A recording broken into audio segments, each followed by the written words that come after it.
मला कृषी खातं मिळून 20 दिवस झाले आहे, अजून बसायला जागा नाही आहे.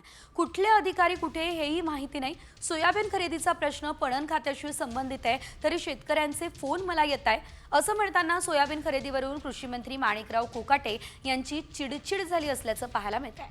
सोयाबीनचे भाव हे केंद्र सरकार ठरवतं, राज्य सरकार हे भाव ठरवत नाही, असं म्हणत कोकाटे यांनी सोयाबीन दराबाबत थेट हात वर केले असल्याचं पाहायला मिळत आहे.